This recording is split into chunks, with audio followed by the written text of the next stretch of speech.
আল্লাহ তাআলা রব্বুল আলামিন পবিত্র কুরআনের মধ্যে বলেন, ইয়া আইয়ুহাল্লাযীনা আমানু কু আনফুসাকুম ওয়া আহলিকুম নার। আল্লাহ তাআলা বলেন, হে ঈমানদার বান্দারা, তোমরা নিজেরা জাহান্নামের আগুন থেকে বাঁচো এবং তোমার আহল পরিবার যারা আছে তাদেরকে বাঁচাও। আমরা ফজরের নামাজ আদায় করার জন্য আসি, কিন্তু আমার সন্তান পাশের রুমে কম্বল ঢেকে শুয়ে আছে, ওই সন্তানকে একবার আমরা নামাজের জন্য ডাকি না? বলেন আছে না নাই? বলেন আছে না নাই?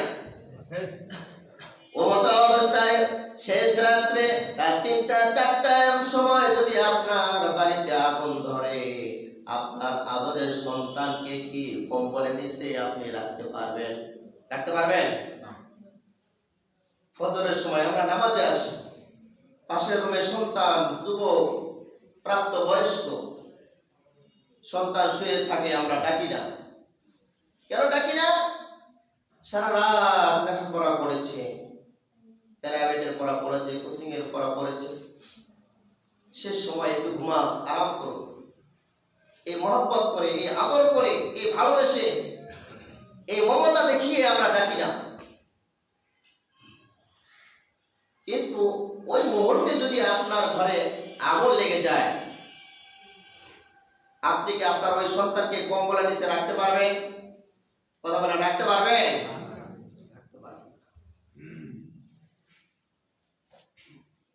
দুনিয়ার সাধারণ আগুন বাড়িতে যদি লাগে, রুমের মধ্যে যদি লাগে, আমার সন্তানকে আমি কম্বলের নিচে রাখতে চাই না। আদর করে ভালোবাসি, মহব্বতের সন্তান, একটা মাত্র সন্তান আল্লাহ আমাকে দান করেছে।